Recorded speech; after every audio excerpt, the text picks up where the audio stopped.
Oke, selamat siang teman-teman semua dari D3TI dan D3TK. Saya salah satu pengampu mata kuliah dasar pemrograman. Saya izin share screen untuk pertemuan kali ini. Sudah terlihat? Sudah, Pak. Oke, Sudah, siap ya. Kak. Sudah, Pak. Sudah. Siap, sudah, Pak. Sudah, Pak. Sudah, Pak. Sudah, Kak. Ya, baik. Sudah, Kak. Ya, baik. Jadi, sebenarnya kalau misalkan kalian udah punya SIS, ini mata kuliahnya udah berkali-kali gitu ya, jadi enak. Oke, langsung saya mulai aja. Oke, saya mulai ya. Jadi kita akan belajar yang namanya dasar pemrograman gitu ya. Dasar pemrograman, ini bentar ya, ada kursornya nggak sih? Oke, ada. Oke, kita akan belajar yang namanya dasar pemrograman. Nah, pemrograman ini buat apa sih sebenarnya gitu kan ya? Buat apa gitu? Buat apa ya? Oke, mungkin kalian masuk D3TK dan D3TI itu buat apa dasar pemrograman gitu? Mungkin kan kalian bertanya-tanya buat apa? Ya, mungkin kalian udah tahu jawabannya ya, yaitu untuk apa namanya istilahnya untuk kita membuat sebuah program komputer. Nanti kita jelasin satu-satu program komputer. Nah, mungkin perbedaan antara TK dan TI, kalau TI itu lebih ke softwarenya. Kalau D3TK itu nanti lebih ke arah hardware-nya.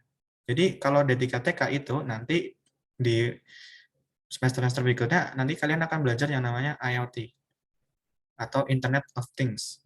Ini contohnya misalkan kalian bisa membuat sebuah pemrograman gitu ya. Misalkan kalian membuat pemrograman lampu gitu yang sederhana.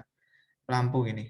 Nah, ada lampu misalkan kalian bisa nyalin lampu ini dari HP, dari smartphone kalian. Mungkin ada tombol pencet aja nanti mati, pencet aja nanti hidup. Nah, itu udah TK. Atau misalkan yang lebih advance lagi, kalian bisa membuat sebuah mobil yang bergerak sendiri. Atau yang namanya nanti mobil Tesla gitu. Nah, itu kalau D3TK. Nah, kalau D3TI perbedaannya, kalian nggak ke hardware, ya kalian lebih ke software. Nah, misalkan kalian lebih ke back-end-nya gitu ya. Kalau misalkan di website, kalian nanti akan menjadi yang namanya full stack developer. Jadi kalian bisa membangun sebuah website sendiri gitu ya. Website yang dinamis, yang statis gitu ya. Atau kalian lebih ke arah yang mobile programming gitu ya. Nanti kalian juga belajar di sini. Jadi lebih ke software gitu ya. Dasar-dasar pemrogramannya dipakai di sini nanti. Kalau D3TK lebih ke hardware-nya dipakai di sini. Kalau D3TI lebih ke arah yang software-nya. Mungkin mobile programming yang terkenal mungkin udah ada Gojek, ada Dana, ada apa lagi? OVO, ada apa lagi ya? Shopee, terus ada mungkin Mobile Legend yang suka game, mungkin ada Dota 2 yang suka game gitu ya. Kalau cewek apa ya? Cewek gamenya apa ya? Mungkin apa ya kalau cewek? Candy Crush. Oke, Candy Crush gitu ya. Mungkin gitu ya. Candy Crush. Nah, ini kalian bisa buat kayak gini kalau ada 3TI. Tapi ada 3TK juga bisa kalau misalkan belajar yang namanya dasar-dasar pemrograman karena bahasa pemrograman itu ada yang namanya bahasa pemrograman, ada banyak sekali. Dan masing-masing bahasa itu punya tools sendiri. Misalkan kalian ingin membuat sebuah lampu yang lampu yang bisa nyala sendiri dengan smartphone itu ada bahasanya. Misalkan kalian menggunakan bahasa yang namanya bahasa Python. Itu bisa. Nah, misalkan yang D3TI ingin membuat website, nah, kalian bisa juga menggunakan bahasa yang namanya nanti kalian belajar di semester selanjutnya. Ada yang namanya PHP, bukan pemberi harapan palsu ya, tapi bahasanya emang namanya PHP atau singkatannya apa ya, Hypertext Power gitu lah ini ya. Atau bisa menggunakan bahasa Python juga, bahasa Python yang nanti Django gitu ya. Pakai Django bisa atau pakai apa lagi. Nah, itu salah satu fungsi belajar dasar pemrograman karena dasarnya harus kuat dulu biar bisa bikin-bikin yang kayak gini. Misalkan bikin yang mobil bergerak gitu kan keren kali gitu kan. Kalau biasanya kalau saya lihat di KTK itu buat robot sih. Nanti di semester berapa gitu buat robot yang bisa misalkan buat robot yang bisa menyiram tanaman sendiri atau buat robot pembersih debu. Nah, itu berguna banget nih dasar pemrograman. Nah, kalau D3TI lebih ke software-nya. Mungkin nanti lebih ke arah buat aplikasi Gojek, ya yang mirip-mirip lah, aplikasi Dana atau aplikasi OVO. Nah, alumni-alumni D3TI juga banyak tuh yang bekerja di Dana, ada di OVO, ada di Tokopedia sih. Tokopedia. Kalau Gojek saya belum pernah lihat, tapi kalau Tokopedia ada alumni kita yang ke sana gitu ya. Jadi karena kenapa mereka alumni-alumni bisa? Ya karena mereka kuat pemrogramannya gitu ya. Nah, jadi seperti itu. Makanya kita harus belajar yang namanya dasar pemrograman. Oke, kita lanjut ya. Oke, jadi oh ya mungkin ini sedikit penjelasan terkait apa ya namanya terkait aturan-aturan yang ada di kuliah gitu ya. Jadi kuliahnya santai aja sih kalau sama saya mah. Yang penting kita sama-sama belajar, kita sama-sama ngerjain tugasnya juga dikerjain semua, jangan ada yang nggak dikerjain, pasti nilainya bagus kok. Yang penting ngerjain benar, kelasnya hadir terus gitu ya, pasti sama saya nilainya bagus kok. Intinya itulah. Kalau sama saya asal syaratnya misalkan kuliah hadir terus gitu ya, kuliah hadir, tugas ngerjain terus apa ya namanya tugas ngerjain terus UTS ikut UAS ikut gitu ya nanti kalau sama saya sebelum UTS nilainya pasti bagus sama saya mungkin minimalnya ya dapat B C lah kalau kalau kebangetan ya C lah tapi biasanya sih saya kasih nilai B ke atas asalkan 3 syarat-syarat yang ini terpenuhi semua kuliah hadir terus nih sopan santunnya dijaga gitu kan kan kita sama-sama sopan saya sopan sama teman-teman teman-teman juga sopan sama saya gitu ya terus juga tugasnya dikerjain karena saya juga udah buat tugas-tugas ya dikerjain UTS-nya hadir pokoknya kuisnya hadir ikut ngerjain nah itu pasti nilainya bagus jadi jangan khawatir soal nilai oke untuk jadwalnya ada di CIS gitu ya untuk silabusnya juga sudah diupload di CIS nanti rekaman dan modul PPT modul PDF ini saya juga share di CIS. Kalau ada pengumuman juga semuanya akan ada di CIS. Tapi kalau pengumuman biasanya kalau nggak di CIS, nanti saya informasikan di WhatsApp gitu ya. Oke, mungkin ini beberapa himbauan aja sih, beberapa saran gitu ya. Bukan di mata kuliah ini aja, tapi di semua mata kuliah Bapak Ibu yang lain. Kalau misalkan di kelas itu ya setidaknya ya aktif bertanya nggak apa-apa atau memberikan pendapat di kelas nggak apa-apa jangan takut salah misalkan ada yang pendapatnya beda nih ini Pak di misalkan di buku A ngomongnya kayak gini ini gimana ya nggak apa-apa sampaikan aja gitu ya intinya jangan takut untuk bertanya atau jangan takut untuk memberikan pendapat gitu ya kemudian seperti ini bagus sih kelas ini D3TI dan D3TK ini ketika udah kelas dimulai kalian tadi saya lihat udah yang hadir udah 340 peserta gitu ya dari 132 kalau nggak salah. Ini merupakan apresiasi yang sangat bagus kalau saya lihat karena masih baru juga semangatnya masih tinggi gitu ya. Nah itu semoga tetap hadir sebelum waktu kelas dimulai ya. Misalkan kelasnya jam 1 berarti mulainya hadir di Zoom-nya itu ya usahakan jam 1 kurang 5 menit atau 3 menit gitulah ya. Oke, kemudian himbauan yang berikutnya ini yang paling wajib sih di semua mata kuliah yaitu bersikap jujur. Jangan ada yang nyontoh gitu. Kadang ada dosen yang kalau nyontek itu kalau ketahuan bisa nggak ada ampun gitu. Ada dosen yang gitu. Kadang kalau misalkan kalian ketahuan nyontek langsung diberi waduh kalau diberi kan ini jadi masalah gitu ya. Bisa aja kalian nggak lulus gitu ya. Jadi jangan sampai kalian nyontek gitu. Ya udah bersikap jujur aja gitu ya. Jadi mau bisa mau enggak lah ya, yang penting jujur aja lah. Karena saya menerapkan ini sih sebenarnya, menerapkan asalkan kalian kuliah hadir, tugas ngerjain, UTS hadir ya bagus lah. Yang penting jujur juga gitu ya. Ini juga berlaku di semua mata kuliah sih. Kalau saya sih nggak mungkin kasih nilai sih, asalkan nggak kebangetan banget. Tapi ya usahakin jujur gitu ya, jangan ada yang nyontek.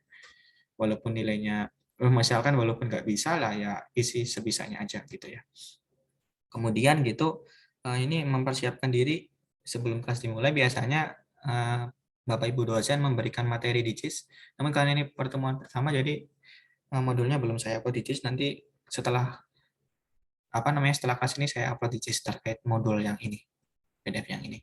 Ini nggak berlaku sih sebenarnya. Ini ketika nggak daring ya, kan kita ada kelas di daring. Kalau ini yang wajib membawa kayak gini mah, kalau kalian tatap muka, semoga corona itu cepat berakhir lah ya, biar kalian bisa ke sini, nanti ada asrama di sini, kalian bisa ya lumayan bersosialisasi dengan teman-teman kalian. Karena di sini ada asrama untuk putra dan ada asrama untuk putri gitu ya.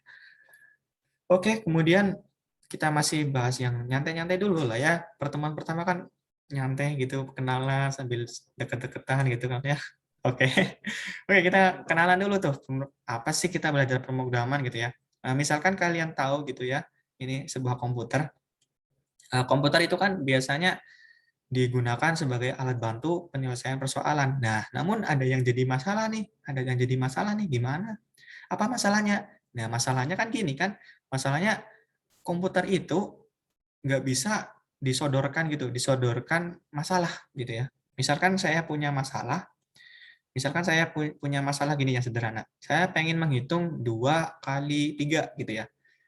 Saya nggak bisa bilang gini kan, "Hai komputer, tolong hitung 2 kali 3." Nah, kan komputernya nggak bergerak apapun kan, nggak bisa bergerak. "Hei komputer, 2 kali 3 berapa?" Nggak bisa. Jadi komputer itu membutuhkan yang namanya action. Action. Jadi misalkan kita membuat sebuah pemrograman yang isinya nanti diketikkan di komputer ini, diketikkan dulu masuk ke dalam komputer ini yang isinya nanti pemrogramannya adalah 2 kali 3. Nah, nanti bisa menghitung komputernya. Jadi harus ada yang namanya strategi pemecahan masalah, yaitu yang harus ditanamkan ke komputer tadi. Misalkan saya ini yang pengen menghitung 2 kali 3, kan nggak bisa kita ngomong, "Hei komputer, tolonglah ini 2 kali 3 dihitung." Kan nggak mau komputernya ya. Makanya kita harus menggunakan action, yaitu kita mengetikkan sesuatu di komputer gitu ya. Mengetikkan sesuatu di komputer yang akan muncul di layar ini. Nah, di layar ini nanti isinya adalah sebuah pemrograman di sini, sebuah pemrograman. Nah, sebuah pemrograman juga ada aturannya, yang namanya nanti ada yang namanya algoritma. Nah, algoritma ini adalah sebuah paradigma atau sebuah urutan pemrograman. Misalkan saya punya seperti ini, sebentar, 1 plus 2 kali 3.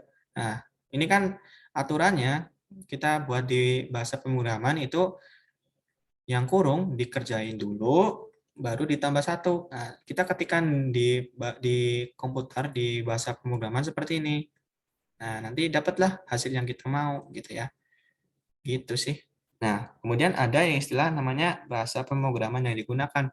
Seperti yang saya bilang tadi, bahasa pemrograman itu ada banyak. Ada yang C, ada yang C++, ada yang C#, ada yang pakai Python, ada yang Java, kemudian ada apa lagi? Ada yang pernah belajar bahasa pemrograman?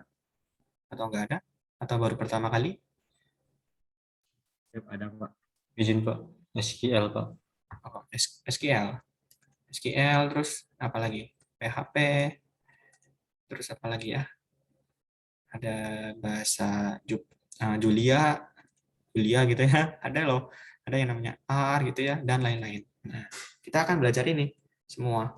Tapi kita lebih fokus yang awal-awal, karena koordinatornya Pak Timsar, mungkin biasanya pakai bahasa C gitu ya.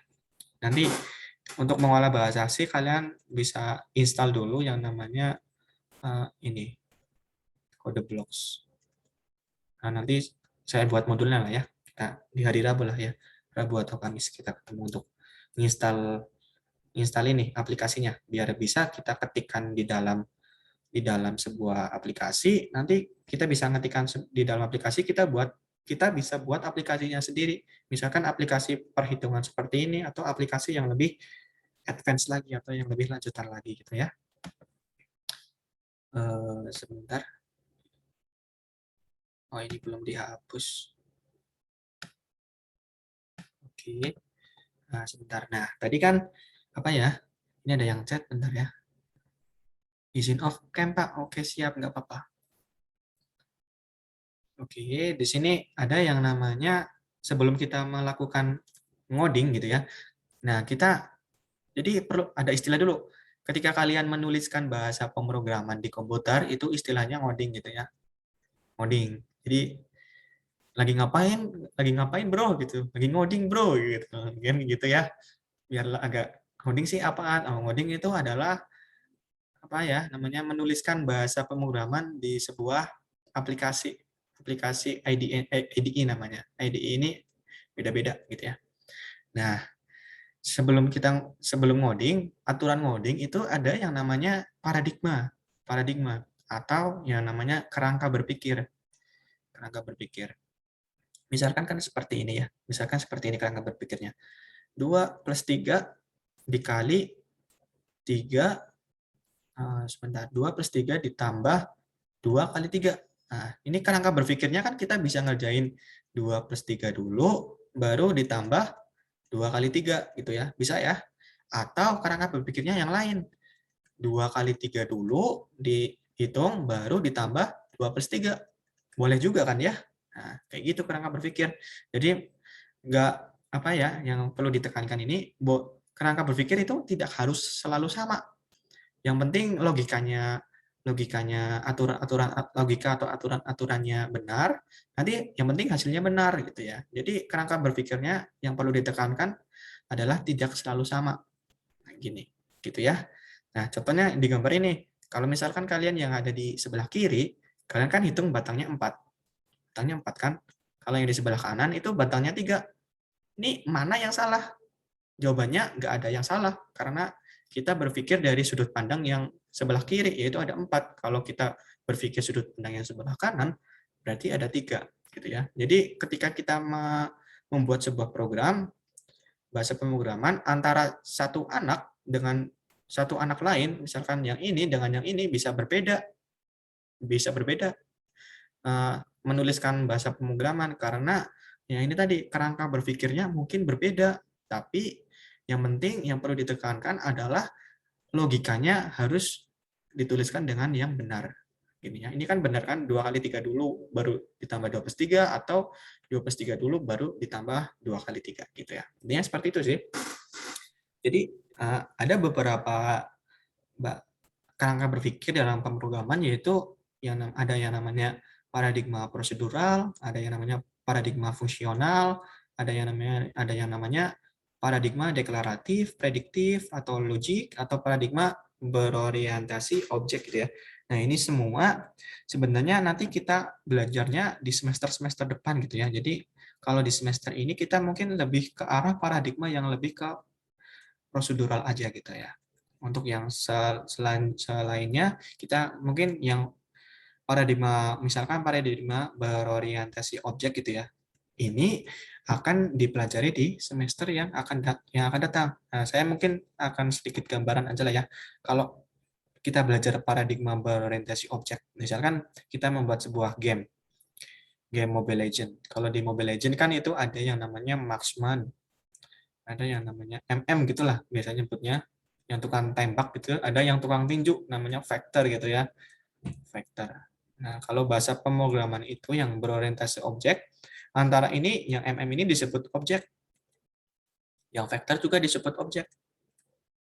Nah, ini di bahasa pemrograman itu nanti sih kalau pakai bahasa yang paradigma berorientasi objek, si MM ini sama si vector ini bisa bertarung. Misalkan si MM ini nembak vektor. Nah, nanti otomatis si health-nya tadinya penuh, mungkin nyawanya jadi berkurang gitu kan ya. Begitu juga sebaliknya. Misalkan si vektor itu memukul atau ninju gitu ya, ninju si MM. Nah, itu bisa juga apa namanya, si health-nya yang tadinya penuh jadi misalkan 70% gitu ya. Intinya seperti itu. Jadi orientasi objek itu, antara objek itu harus saling berkaitan. Itu nanti kita belajar di semester yang berikutnya. Namun di semester yang awal-awal ini kita bertahap ya belajarnya, yaitu yang namanya procedural search dulu, yang namanya prosedural. Yang prosedural ya yang seperti tadi yang saya contohkan. Misalkan 2 plus 3 ditambahin dulu, baru tambah 2 kali 3. Atau 2 kali 3 dulu, baru ditambah 2+3. Nah, itu yang namanya prosedural atau yang namanya intinya berurut gitu ya, berurut. Jadi ketika menuliskan bahasa pemrograman itu harus berurut. Berurut yang bagaimana? Berurut logikanya. Logikanya harus berurut gitu ya. Intinya seperti itu. Kemudian kita lanjut ke bahasan berikutnya. Oke. Nah, ini yang saya ngomong tadi. Kalau bahasa pemrograman itu ada banyak tuh. Ada bahasa pemrograman yang tingkat rendah. Kalau tingkat rendah itu ada yang namanya Pascal gitu. Ini rendah. Ini udah nggak dipakai sih. Udah nggak ada. Ini tahun 90-an itu sangat powerful. Saya belum lahir sih 90-an. Saya sama kalian kok, beda dikit tahunnya. Nah, saya tahun berapa ya lahir itu? Pokoknya bukan 90 pas lah. Mana bahas lahir. Oke, jadi ada yang namanya bahasa tingkat menengah atau bahasa yang tingkat tinggi. Kalau bahasa tingkat tinggi, nah kebetulan kalian langsung belajar yang bahasa tingkat tingginya, itu bahasa C. Nah, ini agak rumit gitu ya. Kalau bahasa yang gampang dipelajari itu mungkin Python. Python ini untuk memunculkan sebuah kalimat hello world di layar komputer, itu tinggal kayak gini aja kalau Python. Print dalam kurung kayak gini. Langsung di run, nanti muncul di layarnya tulisan hello world. Tapi kalau bahasa C nanti agak lebih panjang gitu ya. Nanti kita belajar kok, jadi jangan khawatir gitu ya. Nah, kemudian sejarah perkembangan bahasa pemrograman juga ini perlu diketahui aja lah ya. Nah, biar kalian tahu. Itu yang pertama adalah generasi pertama cuma bahasa mesin, ini kayak kalkulator aja gitu ya, kayak kalkulator.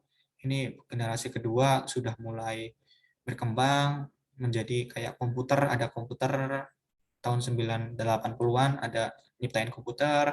Generasi ketiga, ini barulah bahasa-bahasa pemrograman dimasukkan ke dalam komputer.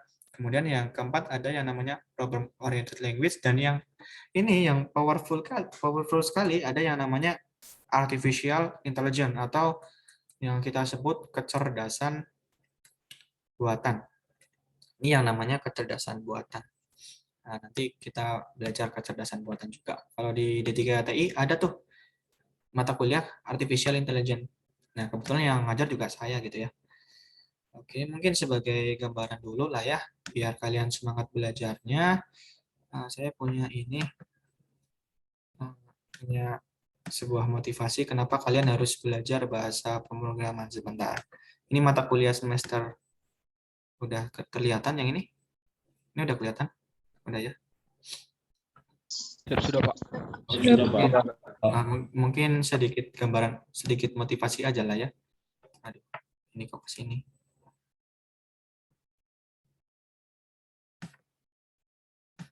Sebentar.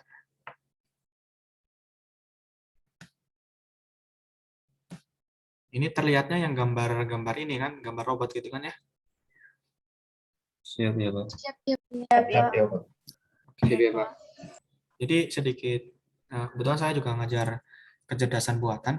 Jadi tahun 2021 atau 2020 sampai seterusnya, apa ya, bahasa pemrograman itu didekati lagi yang namanya kecerdasan buatan. Artinya mesin atau robot atau bahasa pemrograman itu lebih ke arah yang namanya lebih ke arah ke otak manusia, bagaimana kita bagaimana kita berpikir. Nah, itu mesin komputer itu belajar dari kita. Nah, misalkan contoh-contoh artificial intelligence, nanti ketika kalian jago pemrograman, kalian bisa buat kayak gini. Misalkan image processing gitu ya. Nah, kalian kalau main Facebook, ketika namanya kalian upload foto, nah itu kan Facebook merekomendasikan tuh, kalau ini tuh namanya misalkan Mariono, ini tuh misalkan namanya si Alex, terus ada siapa lagi ya di sini. Ya intinya itulah, ini si A, ini si B, nah, itu bisa tuh dengan bahasa pemrograman. Atau contoh lain gitu ya, contoh lain ketika kalian mengetikkan sesuatu di Google gitu ya, misalkan ketikan bahasa pemro. Nah, kalian cuma ngetikkan bahasa pemro, tapi di Google itu bisa direkomendasi kalau misalkan mungkin yang disebut yang disebut adalah bahasa pemrograman. Kan biasanya gitu kan ya, bahasa pemrograman. Misalkan seperti itu. Atau contoh lain ketika kalian jago pemrograman gitu ya, kalian bisa membuat sebuah aplikasi yang kayak Google. Jadi Google sekarang kan yang namanya Hey Google, Halo Google, nah itu kan contoh yang sederhana gitu ya. Oke. Nah, kemudian sebagai motivasi lagi gitu ya, biar kalian kalau jago pemrograman, tadi ada IoT, kalau kalian jago pemrograman, nanti kalian bisa bekerja di sini. Nah, kebetulan kalau mata kuliah Artificial Intelligence lebih ke Python ya, tapi kalian pakai bahasa C. Ini, ketika kalian jago bahasa pemrograman, mungkin kalian bisa bekerja di perusahaan-perusahaan yang ternama. Bahkan Google pun ya tahu sendiri lah, tanpa bahasa pemrograman Google juga nggak bisa berdiri sendiri. YouTube pun sama. Atau misalkan di Indonesia ya kalian bisa Gojek, atau misalkan kalian kalau jago pemrograman kalian bisa membuat sebuah aplikasi sendiri atau perusahaan sendiri, itu bisa juga gitu ya. Bisa juga. Mungkin seperti itu sih gambarannya, biar kalian itu agak belajarnya harus benar-benar gitu ya. Jangan ngantuk gitu ya. Kan kita kalau ngantuk nanti, saya juga ngantuk gitu kan. Ngantuk itu kan ada istilah nular gitu ya. Misalnya kalau kalian apa ya di mobil gitu ya. Di mobil ketika kalian naik bus gitu ya, ada samping kalian ngantuk. Biasanya tuh nular. Nah, jadi jangan ngantuk ya, nanti nular ke saya gitu kan ya. Bahaya tuh. Waduh. Kayak gitu sih. Sedikit guyon aja sih. Saya share screen lagi lah ya. Mana ya? Tadi sampai mana ya? Ini udah terlihat lagi? Sudah, Pak. Ya, sudah. Pak. Sudah, Pak. Sudah, Pak. Sudah. Kita masih banyak perjalanannya nih. Masih sampai 40 slide, kita baru sampai 5 gitu ya. Masih jauh nih perjalanan kita. Jadi apa namanya? Sabuk pengamannya dipakai dulu gitu ya, biar kalau kencang nggak tergiur-giur gitu ya. Gitu. Kita sampai sini tadi ya. Oke. Jadi bahasa pemrograman itu tadi kan ada paradigma ya, yang prosedural bisa pakai bahasa Algol, Pascal, Fortran. Nah, C di sini. Nah, kita belajar C yang tadi saya bilang. Makanya di sini lebih ke arah yang ketika kita mengetikkan sebuah program harus yang berurutan. Intinya berurutan. Misalkan langkah 1 harus ke langkah 2, harus ke langkah 3. Jangan langkah 1 baru ke langkah 4. Nah, ini sesuatu yang salah, kecuali kalau misalkan logikanya betul, itu nggak apa-apa. Yang penting prosedural itu cirinya adalah berurutan. Nanti kita belajar lah ya, karena masih sama-sama belajar. Itu sih yang perlu ada yang chat lagi. Iya, kalau off cam nggak apa-apa kok. Nggak apa-apa, santai aja. Tapi lebih baik kalau misalkan yang jaringannya bagus, yang itu ya kita sama-sama on cam gitu ya, nggak apa-apa ya. Oke, declare all. Declare all nggak bisa. Oke, berarti saya stop share screen dulu. Saya share screen lagi, izin. Oke, udah terlihat lagi ya? Sudah, Pak. Ya, sudah, Pak. Sudah, Pak. Ya, sudah, Pak. Yang ini tulisannya aktivitas mahasiswa kan? Siap, iya, Pak. Iya, Pak. Iya, Pak. Oke, siap-siap. Jadi aktivitas kalian itu nanti ngebuat sebuah aplikasi sederhana. Aplikasi sederhana gitu ya, nanti saya berikannya simulasi dulu lah. Kalian nanti bisa buat aplikasi sederhana dulu gitu ya. Kemudian, nah ya, ini menulis program pastilah. Yang perlu saya tekankan nanti aktivitas kelasnya lebih ke arah simulasi. Jadi kalian buat sebuah pemrograman sendiri gitu. Keren kan ya kuliah ini, walaupun dasar. Itu intinya. Kemudian langsung nih kita masuk ke ini mah baca sendiri lah, nanti saya share.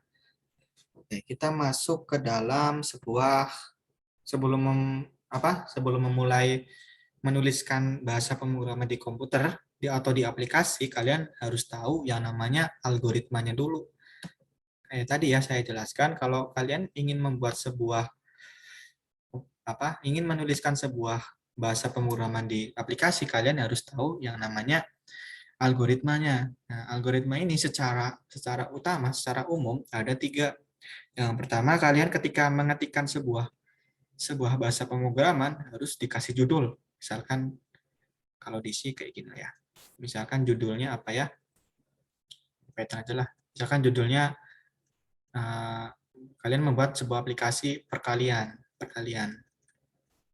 Nah, misalkan ini dibuat judul dulu di atasnya gitu ya. Baru dituliskan yang namanya di bawah judul ada yang namanya kamus. Kamus ini di bahasa C artinya adalah pendefinisian nama konstanta, pendefinisian nama variabel, dan gitu-gitulah intinya. Misalkan contohnya kalian mendefinisikan, misalkan gini, kalian punya masalah pengen menghitung P kali L, dengan P-nya sama dengan 2 dan L-nya sama dengan 3. Nah, kalian harus mendefinisikan P dan L-nya dulu. Nah, P dan L-nya dulu ini kan, misalkan kalian definisikan bilangan bulat. Kalian sebelum masuk ke dalam program, di awal program setelah judul, kalian harus mendefinisikan P-nya dulu dan L-nya dulu. Misalkan bilangan bulat di bahasa pemrograman disebut integer P. Oke. Kayak gini, terus kayak gini dulu. Baru integer L. Ini maksudnya apa?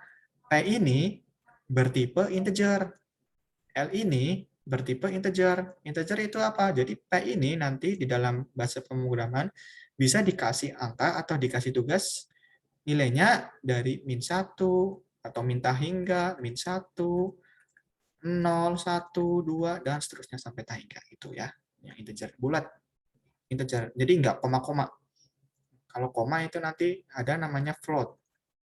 Kalau di bahasa pemrograman kita ada lagi. Kalau pengen bukan integer ya tulis aja float P. Jadi nanti P-nya itu di dalam pemrograman itu nanti bisa koma-koma. Tapi kalau integer itu nggak bisa koma-koma, bulat, bilangan bulat gitu ya. Nah, setelah menuliskan kamus itu di bahasa C, barulah ditulis yang namanya algoritmanya. Misalkan algoritmanya gini, integer main, nah baru di sini ditulislah P-nya sama dengan 2, L-nya sama dengan 3 gitu ya, misalkan. Nah, baru dicari C-nya sama dengan P kali L. Nah, ini bisa diproses. Seperti itulah ya gambaran umumnya. Nanti kita coba sama-sama gitu ya. Jadi jangan takut nggak bisa gitu ya. Nah, ini mah apa ya, biasalah. Nah, yang perlu diketahui adalah yang namanya struktur bahasa C. Struktur bahasa C ini yang pertama tadi, yang namanya kalian di awal ketika nulis bahasa pemrograman, biasanya para developer atau pengembang aplikasi atau pengembang bahasa pemrograman itu ditulis dulu sebelum, misalkan kan ini kotak aplikasinya ya, kalian nulis di sini bahasa pemrograman. Nah, di awal sendiri kalian harus tulis yang namanya judulnya dulu. Misalkan ini judul, ini judulnya. Nah, yang ini bintang, titik-titik bintang, ini ketika kita ngeran program, ini judulnya itu nggak akan diproses di bahasa pemrograman. Jadi ini kayak istilahnya komentar, ini saya sebut komentar. Komentar ini adalah tidak akan dikompil, istilahnya dikompil itu istilahnya di run lah, tidak akan dikompil, tidak akan dijalankan di bahasa pemrograman.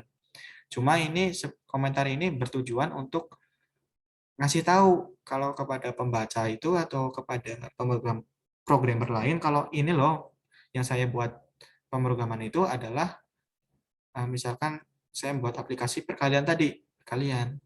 Nah, gitu aja sih sebenarnya. Jadi perkalian ini, misalkan saya tulis ini perkalian kayak gini, ini adalah judul atau komentar. Komentar ini ketika ada kayak gini, ketika kalian nulis komentar adalah cinta kayak gini, ini tulislah komentar, baru ditutup dengan bintang. Nah, ini komentar ini tidak akan dikompil. Jadi hanya sebatas informasi, sebagai informasi. Seperti itu ya. Kemudian setelah di bawah judul, tadi yang ada yang namanya kamus. Deklarasi variabel dulu. Tadi yang saya contohkan, misalkan integer P, kalau P itu nanti di dalam pemrograman itu tipenya adalah integer. P itu harus bilangan bulat, 2 misalkan. Kalau misalkan di sini kalian tulis p-nya 2,3 itu akan salah, akan error. Gitu. Jadi ini deklarasi variabelnya dulu. Deklarasi dulu p-nya bertipe apa, L-nya bertipe apa gitu. Nah, ini di sini.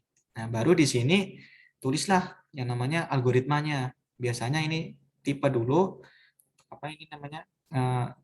Lebih dari gitu ya. Tipenya misalkan pakainya integer, main. Nah, si main ini adalah yang harus ada di dalam bahasa C. Nah, harus ada ya, kalau nggak ada main nanti error. Nah, kemudian setelah itu harus ada kurung kurawal. Setelah kurung kurawal, kalian boleh menuliskan komentar di sini. Misalkan komentarnya ini adalah nilai P dan L misalkan. Nggak apa-apa, tulis aja gitu. Nah, setelah itu baru tulislah algoritmanya, algoritma di sini. Misalkan P sama dengan 2 tadi ya, L sama dengan 3 gitu, baru dijalankan. Misalkan C sama dengan 3 kali, P kali L, nanti diprintkan. Print L.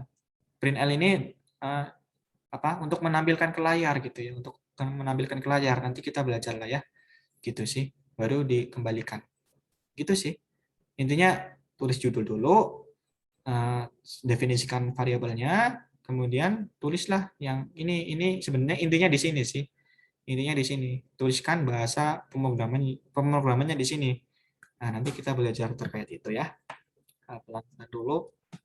Ini hanya sebatas teori. Namun teori ini harus benar-benar diulang-ulang ya, biar ada di dalam otak kita masing-masing. Kalau misalkan pakai bahasa C, ya kita harus yang pertama harus mendefinisikan judul dulu, kasih komentar, baru deklarasikan variabelnya.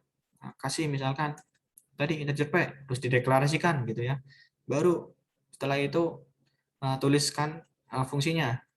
Integer main, kurawal apa di sini gitu ya. Kalian bebas kalian mau buat aplikasi apa gitu ya. Intinya seperti itu, harus diingat tiga pokok utama, yaitu tulis judul, deklarasi variabel atau konstanta, baru ke sini ada yang namanya baru tulis bahasa pemrogramannya di sini. Nah, mungkin seperti itu sih gambaran umumnya. Nah, semoga masih bisa dipahami ya. Kalau misalkan ada yang nggak paham, bertanya aja nggak apa-apa, atau chat pribadi saya nggak apa-apa kok, karena kita friend lah, kita temen. Jangan anggap saya menakutkan, enggak, saya nggak menakutkan kok, karena saya anggap kalian itu teman-teman lah, sama-sama belajar gitu kan ya. Yang penting kalian sopan, saya juga sopan gitu ya. Nah, ini adalah contoh bahasa pemrograman di dalam C gitu ya. Nah, contohnya seperti ini. Tadi yang pertama adalah menuliskan judulnya. Nah, ini judulnya. Misalkan kalau di tugas ya, tugas kalian misalkan harus dikasih judul no. Misalkan judulnya Mariono tugas 1 misalkan. Nah, ini harus ditulis kayak gini ya, baru dikumpulkan ke saya misalkan. Misalkan tugas 1 ngapain? Buat aplikasi sederhana tentang perkalian misalkan. Nah, ini harus di judul ya. Baru kalian tuliskan pemrogramannya. Nah, ini tuh tadi setelah menuliskan judul harus ada deklarasi variabel, atau sebelum deklarasi variabel ada yang namanya library dulu. Ini library. Ini namanya library di C. Ini include, ini terima aja dulu ya. Nanti kita bahas di praktikum. Studio.h ini adalah artinya adalah untuk ini biar ketika fungsi-fungsi yang ini yang di dalam sini dijalankan itu akan tersimpan di dalam bahasa C gitu ya. Akan tersimpan di dalam extension H. Nah, intinya harus ada ini ketika kalian ngoding di bahasa C, ini sesuatu yang wajib. Yang pertama adalah harus ada include, tulis ada studio.h, ini biar bisa jalan lah intinya. Baru ada lagi library lagi, nanti kita belajar. Namun yang paling utama kalian harus ada yang namanya include studio, agar bahasa pemrograman yang kalian ketikkan ini bisa jalan, artinya bisa disimpan di dalam bahasa C, biar bisa nggak error lah intinya. Nah, baru setelah itu kalau misalkan ada deklarasi variabel tadi ya, integer apa, tuliskan. Kalau nggak ada ya nggak usah dituliskan. Nah, kebetulan di contoh ini nggak ada, berarti langsung tuliskan fungsinya, yaitu integer main, Ini adalah fungsinya, kurung siku buka, baru tuliskan. Pengen ngapain? Oh, ini printf, hello world. Oh, berarti nanti ketika kita jalankan ini, nanti di layar kalian akan tampil yang namanya tulisan hello world gitu ya. Ini tulisannya di layar kalian. Nah, gitu sih. Nah, kebetulan kalau di sini, oh, di sini apa definisi apa deklarasi variabel juga nggak harus di sini ya, nggak harus ada di sini, tapi boleh di dalam fungsinya tadi seperti ini. Ini string ini bertipe char. Char ini karakter atau huruf. Hurufnya maksimal ada 12, tapi di sini ada 11, yaitu 1, 2, 3, 4, 5, spasi dihitung ya, 6, 7, 8, 9, 10, 11. Nah, tapi nggak apa-apa ya, karena 11 itu belum melebihi 12, jadi nggak apa-apa. Tapi kalau misalkan kalian pengen tulis string char string 100 juga nggak apa-apa sih. Nanti ya maksimal nanti ditulisnya ini ada kalimat 100, misalkan Mariono sedang belajar dasar pemrograman misalkan. Seperti itu. Nah, baru di print-kan ini, print ini untuk menampilkan ke layar. Yang ditampilkan ke layar ada apa? Ini str tadi yang udah didefinisikan. Nanti kita belajar ya. Kalau misalnya kalian masih bingung nggak apa-apa. Karena masih pertemuan awal, nanti kita belajar di praktikum lebih banyak gitu ya. Sebentar. Clear all. Kok nggak clear? Oke, sebentar ya. Berarti ini stop share screen dulu kayak tadi. Saya ngantuk ya? Jangan ngantuk ya. Nanti nular ke saya. Waduh, masih fokus ya. Jangan apa? Jangan ngantuk. Kalau ngantuk minum dulu, minum atau sedia apa? Biasanya pemrogram apa developer itu sedia kopi gitu ya. Nah, kita kan programmer ya. Biasanya nggak tidur tuh. Kalau misalkan udah tingkat atas gitu ya, kita nggak tidur tuh. Ya tidurnya paling sejam 2 jam lah, ngoding gitu ya. Kalau yang udah jago gitu ya. Nah, gitu sih. Jadi jangan ngantuk ya. Sebentar saya share lagi. Tadi sampai mana ya? Ini ya. Oke, sorry. Sorry. Sebentar saya close dulu ini mah. Ini banyak banget nih. Sebentar ya, sabar ya. Masih sejam kok. Masih semangat ya. Jangan sampai apa terjatuh di jalan. Nanti saya tanggung jawab. Oke. Kita mulai lagi. Tadi sampai mana? Sampai sini. Oke, sampai sini ya. Kita agak ngebut lah ya. Karena kita cuma masih banyak ternyata slide-nya. Kita agak ngebut. Nah, kebetulan ini adalah istilah-istilah penting yang harus kalian ketahui, yaitu tadi kita udah ketahui deklarasi, ada definisi, ada executable sentence, ada identifier, ada variable, ada array, dan ada string. Nanti kita belajar satu-satu. Gak apa-apa, jangan takut. Nah, kemudian selanjutnya, ini kelihatan ya, ini tulisannya karakter set kan? Siap ya, Kak. Siap, Siap, Pak. Siap ya, Kak. Oke, Iya, Pak. siap bro. Oke bro. Oke.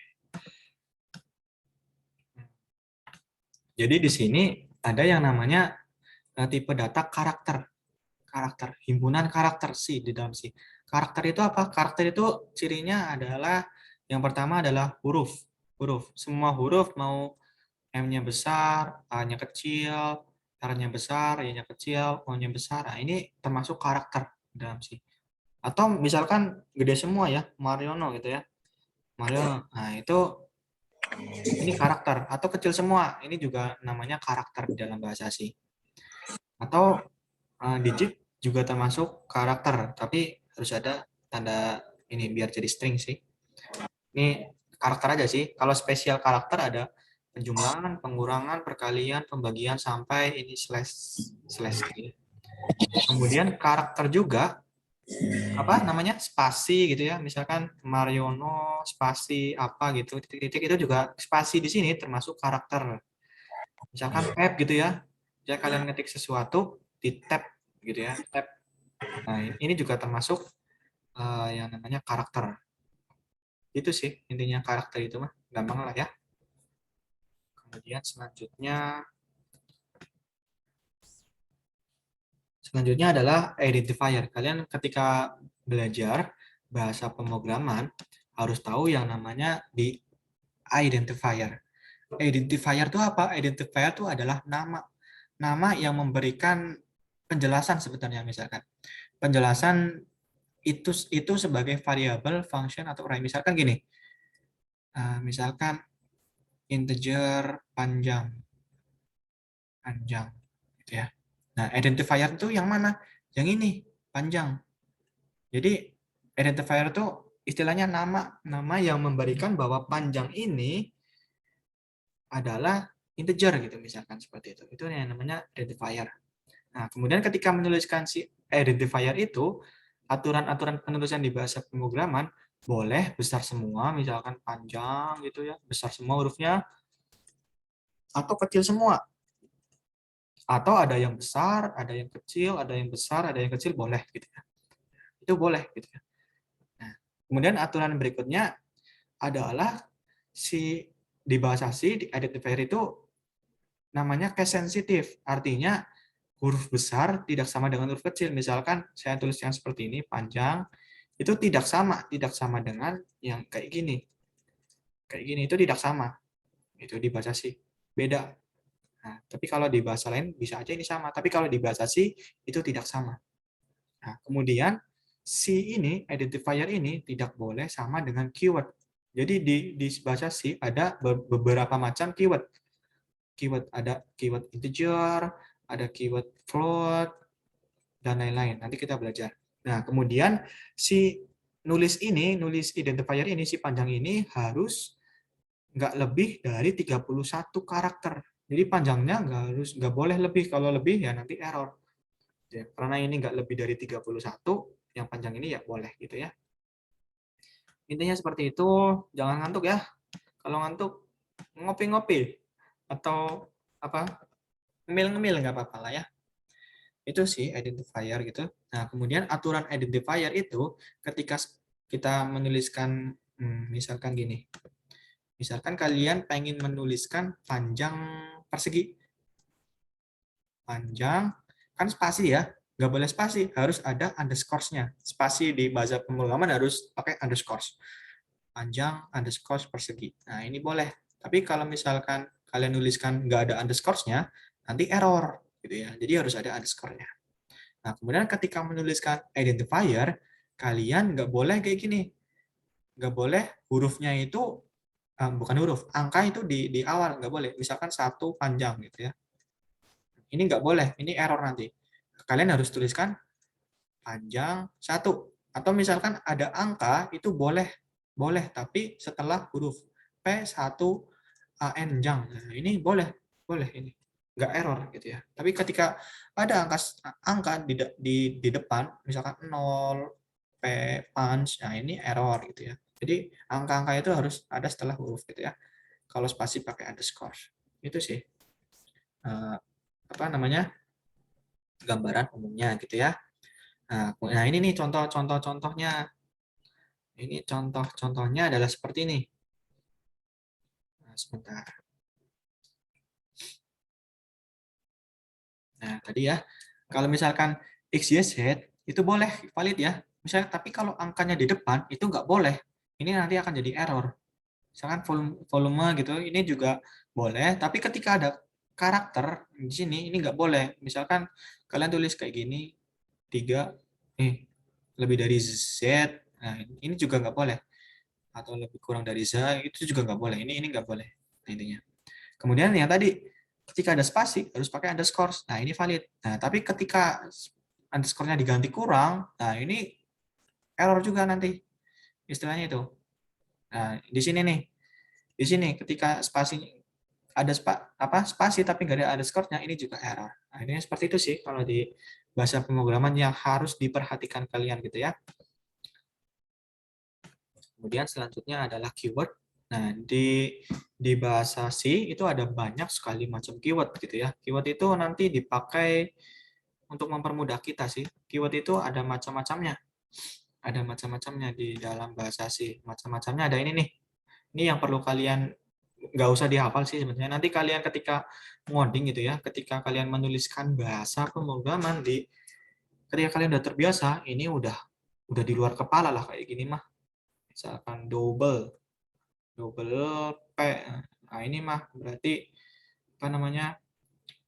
Panjangnya double gitu lah. Misalkan seperti itu. Jadi di luar kepala lah. Intinya tapi kalian harus perlu tahu dulu lah ya untuk pertemuan awal ini. Kemudian selanjutnya adalah tipe data. Tipe-tipe data.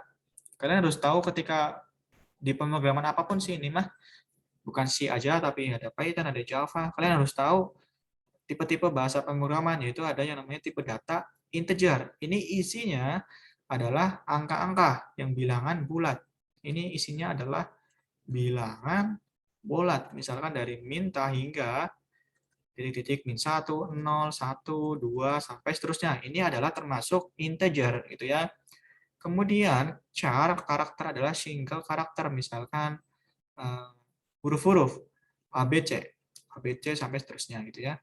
Kemudian float ini adalah desimal, bilangan desimal. Bilangan desimal ada 1,1, 2,1, intinya yang koma-koma itu adalah ada di float. Kemudian ada double. Ini ada juga desimal. Desimal tapi memorinya lebih besar gitu ya. Jadi ini ada memori. Kalau integer itu memorinya 2 bytes. 2 bytes artinya ada 16 bit. Atau kalau 4 byte, 4 byte berarti 8 kali 4 berapa? Nah, 32 bit gitu ya. Nah, kemudian kalau karakter itu memorinya ada 1 byte dan seterusnya gitu ya. Nah, ini float dan double ini sama-sama bilangan desimal, cuma memorinya yang berbeda aja gitu ya. Memori yang double itu lebih besar. Jadi ketika kalian punya data yang sangat banyak, pakailah yang double. Tapi kalau misalkan datanya sedikit biar runnya cepat, pakailah yang float. Gitu ya. Intinya seperti itu ya.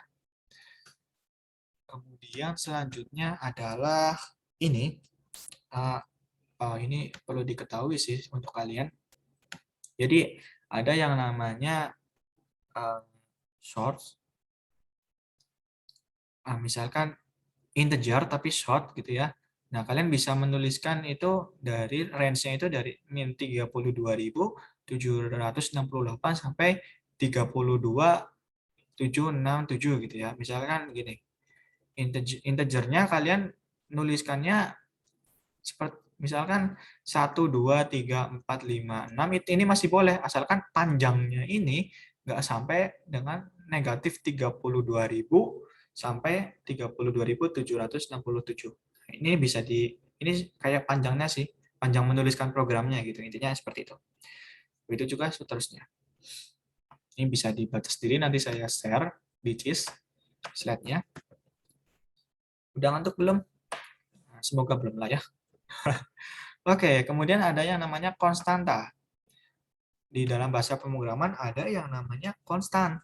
Konstan. Namanya konstan, artinya nilainya itu selalu tetap. Nilainya selalu tetap. Selalu tetap. Ada dua cara mendefinisikan konstan di bahasa C. Misalkan pakai cons, misalkan P sama dengan 3. Nah, ini sepanjang dijalankan bahasa programan, P-nya itu akan nilai tetap, yaitu nilainya 3 terus gitu ya. 3 terus, intinya seperti itu kalau konstanta. Nilainya selalu tetap yang harus digarisbawahi gitu ya.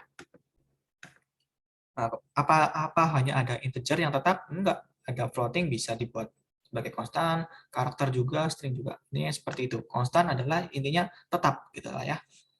Kemudian karena udah agak siang gitu ya, saya kasih yang penting-penting aja lah ya. Nah ini konstan yang integer desimal. Nah, ketika kalian menuliskan desimal, ini nggak boleh pakai koma ya di bahasa pemrograman. Yang benar adalah 12.245. Nah, ini dibaca kayak koma. Tapi ini salah karena integer. Ini integer harus bulat gitu ya, nggak boleh koma karena ini adalah integer desimal gitu ya. Yaitu apa namanya?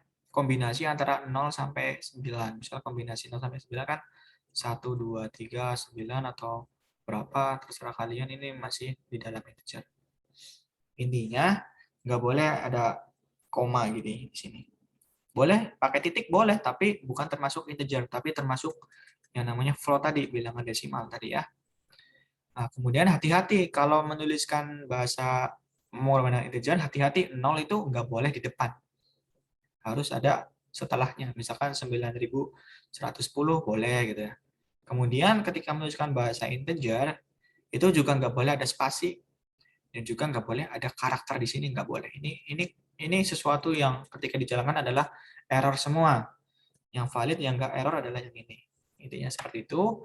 Semoga masih bisa dipahami dan semoga masih bertahan dan nggak ngantuk gitu ya. Oke. Kemudian ini ya ada integer oktal ini dibaca sendiri nggak apa-apa lah ya. Ini juga ini heksadesimal. Artinya kayak gini. Kalau ini nih, kalau ini mah artinya kayak gini. Nah, ini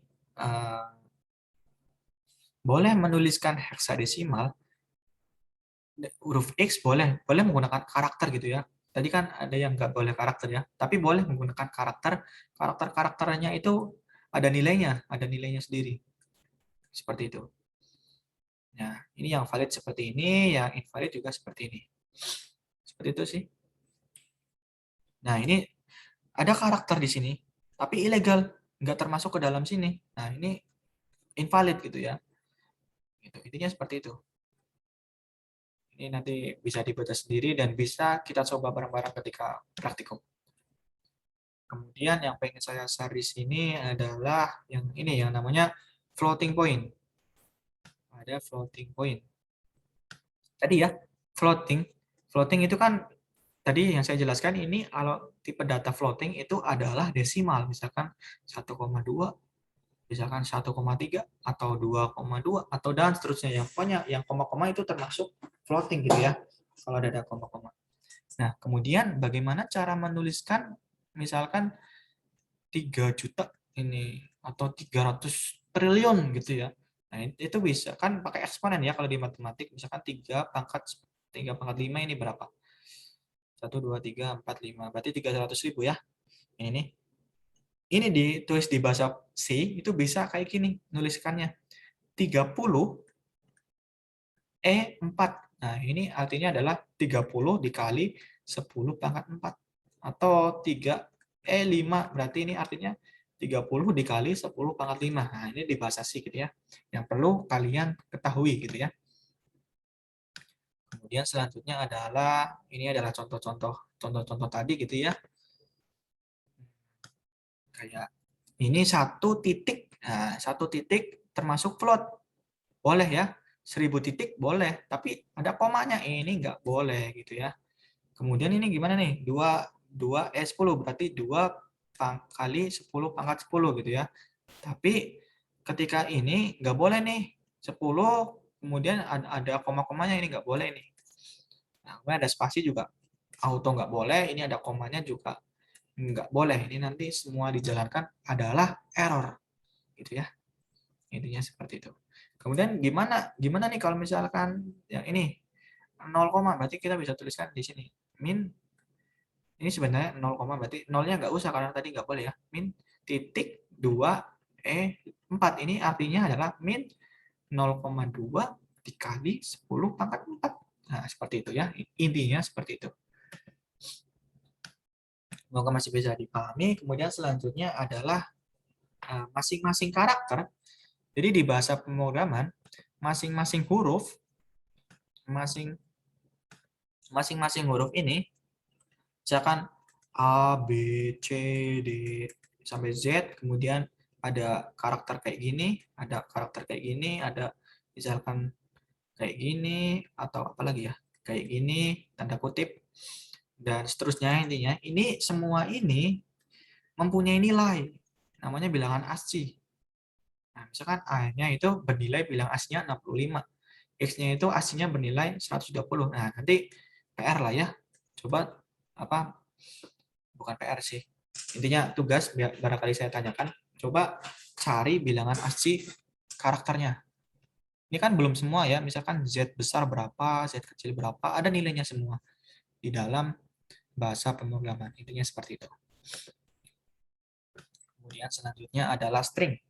Nah, string ini string ini yang perlu di highlight, yang perlu diketahui ketika menulis string harus ada yang namanya ini. Harus ada. String itu adalah kalimat. String itu adalah kalimat. Misalkan kalimat Mariono atau Alex atau siapalah, Dian. Nah, ini termasuk kalimat atau sekolah. Nah, ketika menuliskan kalimat-kalimat ini di bahasa pemrograman, ingat harus ada yang namanya tanda kutip di sini. Tanda kutip agar nggak error. Ketika nggak ada tanda kutip nanti error dijalankan. Makanya di sini ada yang namanya tanda kutip semua, gitu ya. Seperti itu. Kemudian selanjutnya adalah ada yang namanya variabel. Nah, variabel ini tempat menyimpan data. Misalkan P sama dengan 5. Oke, berarti 5 ini adalah nilai dari variabel P. Gitu ya. 5 ini adalah nilai dari variabel P. Nah, namun P ini harus didefinisikan di awal dulu. P itu bertipe apa? Misalkan integer P. Baru dituliskan ini. P itu termasuk variabel. Variabel yang gimana? Yang bernilai 5. Nah, misalkan seperti itu. Nah, kemudian selanjutnya adalah variabel. Nah, ini variabel, contoh variabelnya. Contoh-contoh variabel yaitu ya tadi sebelumnya dituliskan dulu tipenya integer dan karakter. Nah, misalkan ini variabel A mempunyai nilai 3 atau 3 merupakan nilai dari variabel A.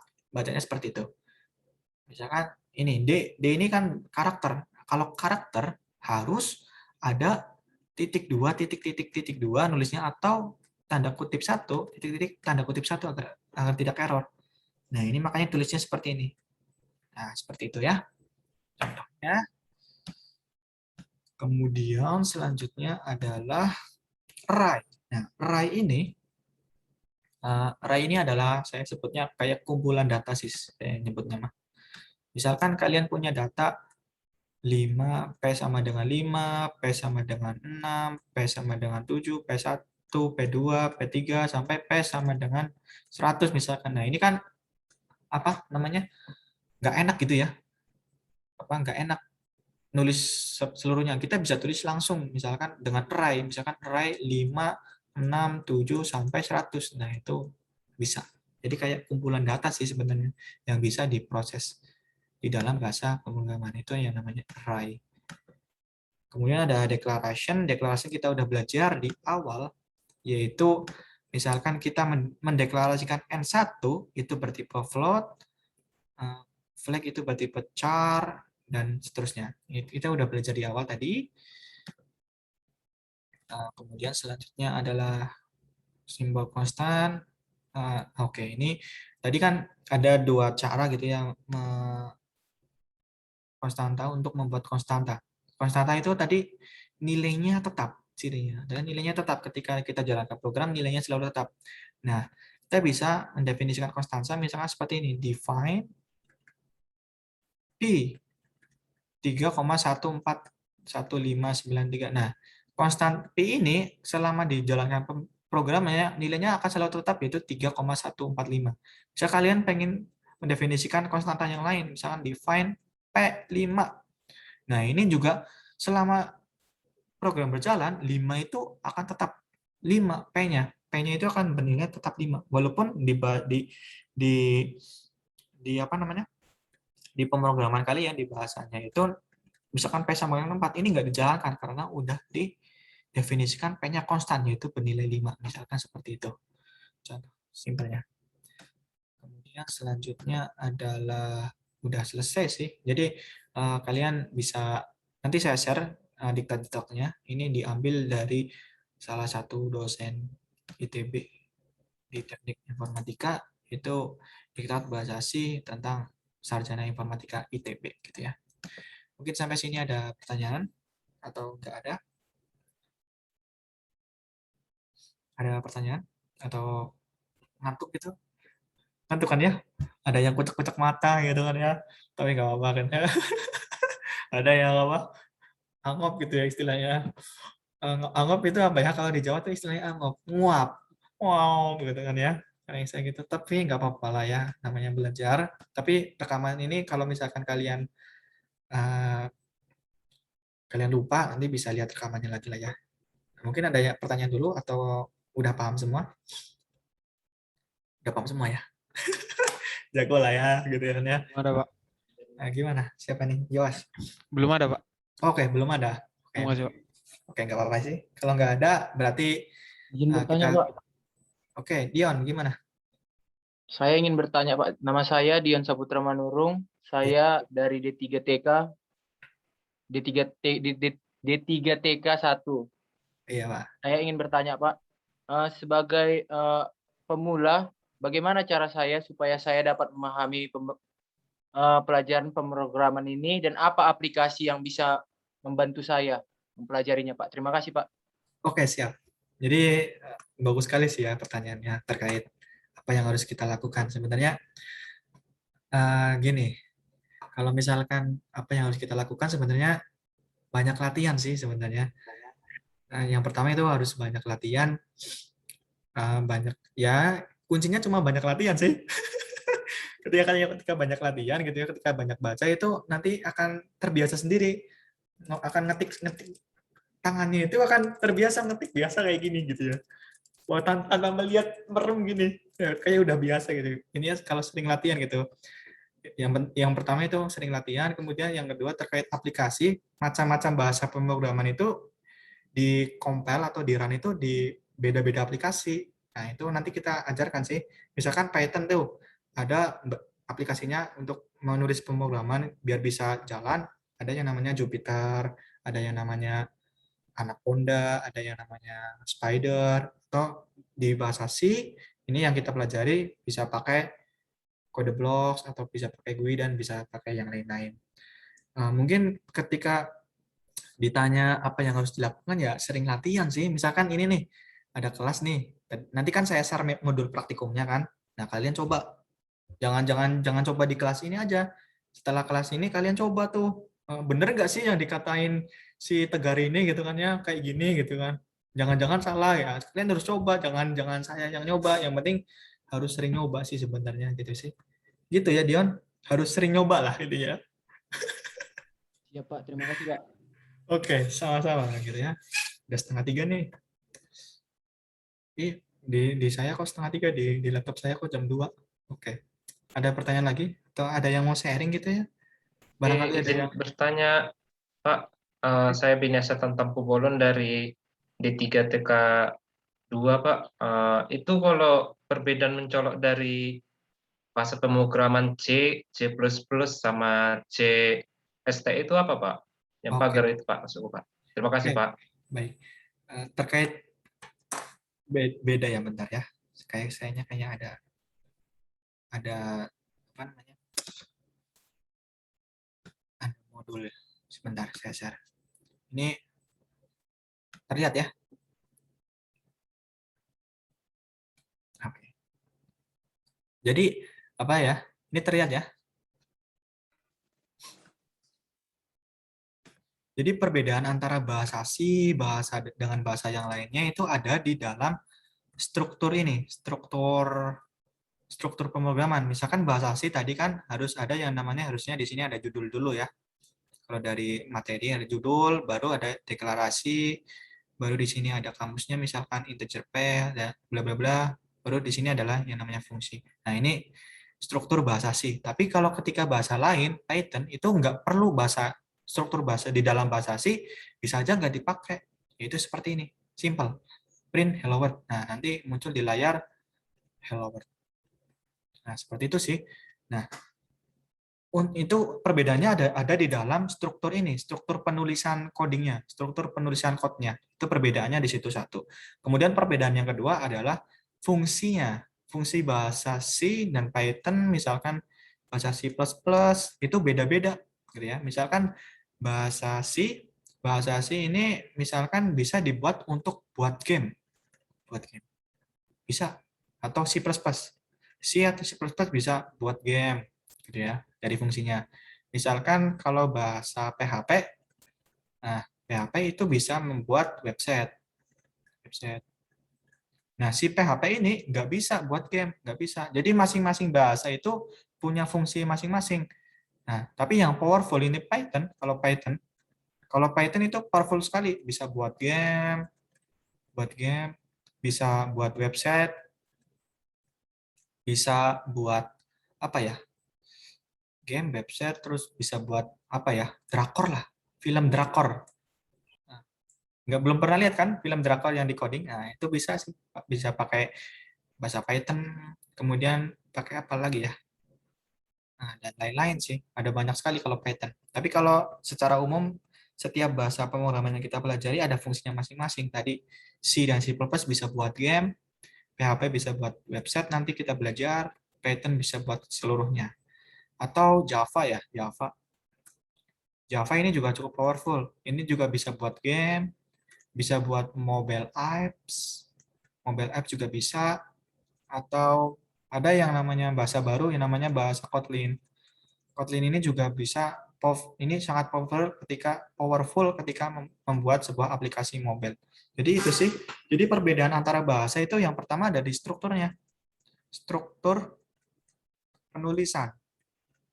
Jadi struktur penulisan antara bahasa C dan bahasa Python atau bahasa C dengan bahasa Java itu beda semua gitu ya. Jadi ketika kalian belajar bahasa C, kalian beda ketika kalian belajar Java, yaitu terkait struktur. Yang pertama struktur penulisannya.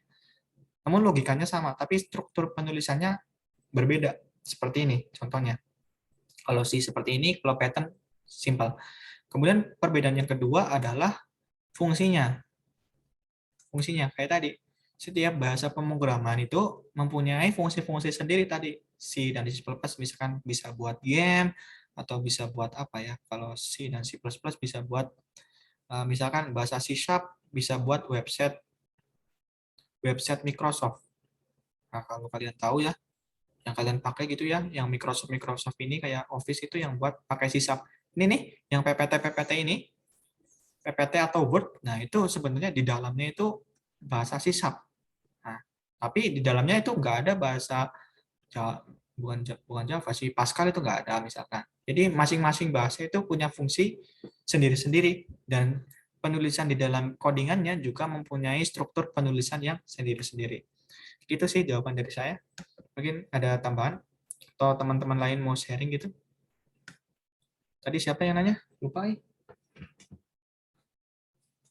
Siap, saya tadi nanya, Pak.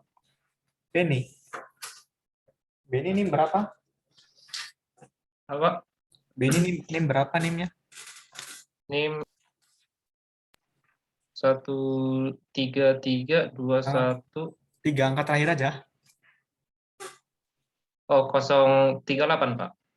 038 Benny. Terus yang satunya tadi siapa? Tadi yang nanya gitu loh. Dion. Iya, Pak. Dion NIM berapa Dion? 008, Pak. Oke, 008. Oke, mungkin itu aja lah ya pertemuan kali ini. Mungkin kita ketemu lagi hari Rabu untuk D3TK dan Kamis untuk D3TI. Mungkin kita langsung ke praktikum dulu. Mungkin kita install dulu lah ya. Install yang mau dipakai untuk yang saya pakai sih untuk mengajar kalian gitu ya, untuk belajar bareng. Mungkin itu aja lah ya.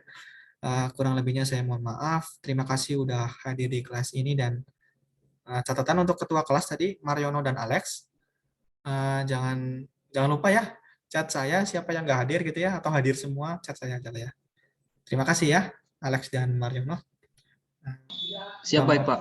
Ya, selamat siang.